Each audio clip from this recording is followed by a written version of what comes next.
Harka fuunee shamaa akkam jirtu kabajamoo dhaggeeffattootaaf daawwattoota Keelloo Miidiyaa odeeffannoon guyyaa irraa of harkaa qabnu kunooti. Naannoleen maqaa dargaggootaaf carraa hojii uumuu jedhuun kellaa seeraan alaa akka hundeessan qorannoon Komishinii Gumurukaa mirkaneesse.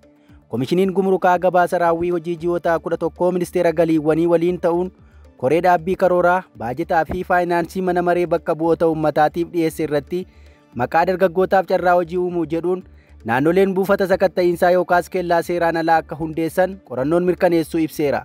Komishinara itti aanaa komishinichaa obbo Azaazawu Caannee akka jedhanitti komishiniin Gumurukaa hooggansa muummicha ministeeraa jalatti ministeera daldalaa fi walitti hidhamiinsa naannaawaa fi ministeera geejjibaa fi loojistikii waliin ta'uun qorannoo baatii ebilaa keessa xumurameen biyyattii keessa kellaan seeraan alaa 237 jiraachuu mirkaneessuu himan.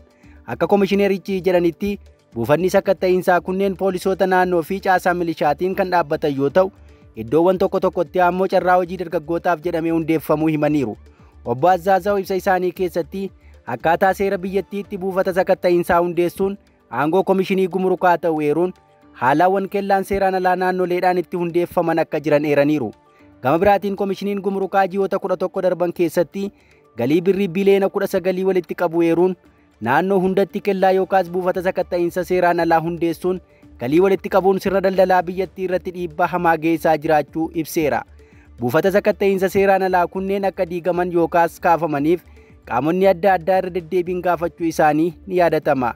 Fakkeenyaaf ministeerri geejjibaa fi loojistikii gabaasa raawwii hojii isaa waxabajji 19 bara 2017 akka lakkoofsa Itoophiyaa mana maree bakka bu'oota uummataaf dhiyeesseen buufata sakatta'iinsaa seeraan alaa tajaajila geejjibaa irratti gufuu ta'uu ibsuun hordoffii taasiseen naannolee, aanaalee fi magaalota dhoksaan hojii kana keessatti hirmaachuu isaanii mirkaneessuu ibsee ture. Haaluma wal fakkaatuun torban tokko dura gabaasa isaa mana marichaaf kan dhiyeesse ministeerri daldalaa fi walitti hidhamiinsa naannaawaa gaaffii wal fakkaatu ka'eef qaamonni buufata sakatta'iinsa seeraan alaa irraa galii sassaaban akka jiran mirkaneessee fi buufata sakatta'iinsaa kaasuuf tattaaffiin taasifamaa akka jiru ibseera jechuun Addis Istaandard gabaase. Oduu itti aanuun Amnestii qindeessaan sochii ogeeyyii fayyaa Dr. Daani'el Faantaanee hatattamaanii fi haalduree tokko malee akka gadhiifamu gaafate. Amnesty International qindeessitoota sochii ogeeyyii fayyaa keessaa tokkoo fi Yuunivarsiitii Baahir Daaritti barataa ispeeshaalistii ulfaa fi gadameessaa akka ta'e Dr. Daani'el Faantaanee hatattamaanii fi haalduree tokko malee akka gadhiifamu gaafate. Hidhaa ogeessa kanaa qaama tarkaanfii ukkaamsaa itti fufee jiru ta'uu ibseera.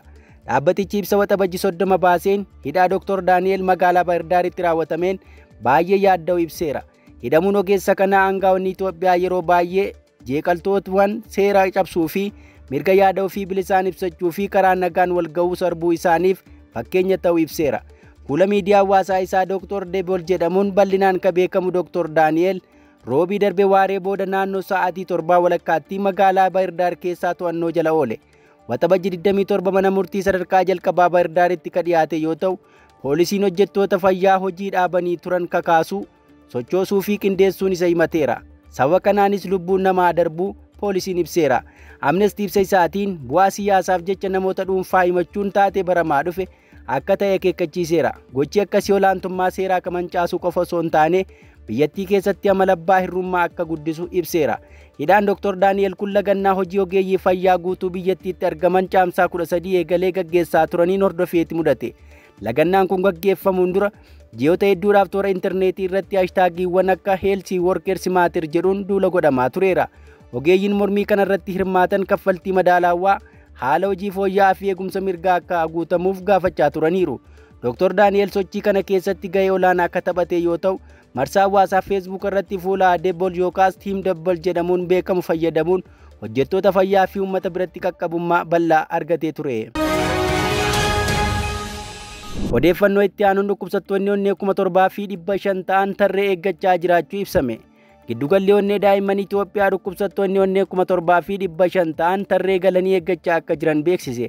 Daayiriktarri fayyaa giddugalichaa Dr. Eliyaazer Hayilee akka himanitti giddugala onnee daa'immanii Itoophiyaatti dhukkubsattoonni onnee 7,500 hiriiranii yaala eeggachaa jiru jedhan.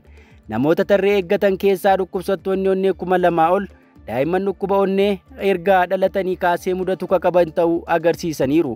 Qabeenyi giddugalichaaf arjoomamu dhukkubsattoota onnee gargaaruu keessatti gahee olaanaa akka qabu ibsuun qabeenyi giddugalichaaf barbaachisu guutummaan guutuutti biyya alaatii galfamu ta'uu hubachiisaniiru.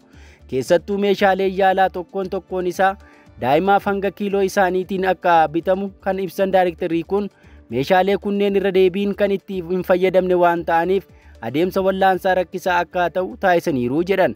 Itti dabaluudhaan meeshaalee yaalaa kunneen bituudhaaf baay'ee qaala'aa ta'uu isaanii dubbatan. Vaalvii onnee maashinii, qorichi adda addaa fi meeshaaleen adda addaa baqaqsanii hodhuu onnee dhaabuuf oolu giddugalichaa murteessaa ta'uu ibsaniiru. Kanneen deeggarsa gochuu barbaadan 6,710 fayyadamuun dhukkubsattoota dhuunfaa yookaas gareen daawwachuu, dhukkubsattoota guutummaatti yookaas gar-tokkoon ispoonsara gochuu, akkasumas akkaataa tarree giddugalichaa irraa argataniin deeggarsa meeshaalee kennuu akka danda'an ibsamee jira. Oduu keenya birootiin paartiin Diimokiraatawaa Booroo miseensonni isaa 2 hidhamuu yoo ibsu naannichi namni sababa siyaasaatiin hidhame hin jiru jedhe. Paartiin mormituu naannoo Beenishaangul Gumuz keessa socho'u paartiin Diimokiraatawaa Booroo miseensonni isaa dabalataan 2 to'annoo jala ooluu qondaalli paartichaa tokko beeksisan. Namoonni to'annoo jala oolan kunneen miseensi koree giddugaleessa dhaabichaa aanaa bulanitti ramadamanii hojjetan obbo Ergaataa Warquu fi miseensa paartichaa akka ta'an kabiraan obbo Taamiraat Gudeessoo namni jedhaman hidhamuu isaanii ibse. Miseensonni paartichaa kunneen waxabajjii 23 fi 24 bara 2025tti to'annoo jala kan oolan yoo ta'u, akkasumas miseensonni paartichaa akka biraan obbo Geetaachoo Daamtee jedhaman irratti ajajni hidhaa ba'ee akka jiru ibsan. Qondaalli paartichaa maqaan isaanii akka hin dhaamne gaafatan tokko yakka kanaan jedhamee himannaan yakkaa isaan irratti baname hin jiru jechuun hidhaan kunis miseensa paartichaa waan ta'aniif qofa raawwatame ta'uu madda oduu kanaa Addis Istaandarditti himaniiru. Naannicha keessatti keessumaa aanaa bulan keessa hidhaa fi rakkinni miseensota paartichaa irratti raawwatamu itti fufee jira ka jedhan hoogganichi filannoo biyyaalessaa itti aanuuf qophii gahaa akka hin goone gochuuf kakaayeffatedha jedhaniiru. Oduu keenya birootiin Yuugaandaa waggoota 40 ta'aniif kan walitti aansanii bulchaa jiran Yuwerii Museveniin filannoo biyyattii itti aanu irratti hirmaatanii ammas bulchuuf akka karoora qaban ibsan. Maanguddoon ganna 80 Yuwerii Kaaguutaa Museveniin ammas paartii isaanii sosochii adda diddaa biyyaalessaa yookaas Naashinaal Reesistaansi Muuvimeent jedhamu bakka bu'anii filatamuuf akka dorgoman ibsan. Museveniin aangoo Yuugaandaa bulchuu yeroo jalqabaatiif qabatan bara 1986 wal waraansa waggoota 5 Yuugaandaa keessa ture booda ture. Paartiin isaanii sosochiin diddaa biyyaalessaa bara aangoo pirezidaantii dheeressuuf yeroo 2 heera fooyyesseera. Bara Museveniin biyya bulchuu dheeressuumaaf yaadamee ka godhamedha jedhame. Gareewwan mirga namoomaa ukkaamsaa mirga namoomaatiin bulchiinsa Musevenii qeequ. Humna nageenyaa fi caasaa mootummaa fayyadamuun mirga lammiilee ukkaamsa jechuun mootummaan isaa garuu ni waakkata. Museveniin ammas bara aangoo dabalataa akka barbaadaniif Yuugaandaa jijjiiruu fi waggoota 5 dhufanitti biyya dinagdee $500 biliyoona taasisuuf karoorsanii akka jiran ibsan. Akka ragaaleen mootummaa agarsiisanitti oomishni biyya keessaa biyyattii GDP'n yeroo ammaa $66 biliyoona gadi ta'aa jedhame. Filannoo pirezidaantii fi miseensota paarlaamaa Yuugaandaa egaa dhaggeeffattoota keenyaa odeeffannoon irra farkaa qabnu kanan gammaa dhaggeeffattan ture qophii keenyaa fi waliin turtii gaarii.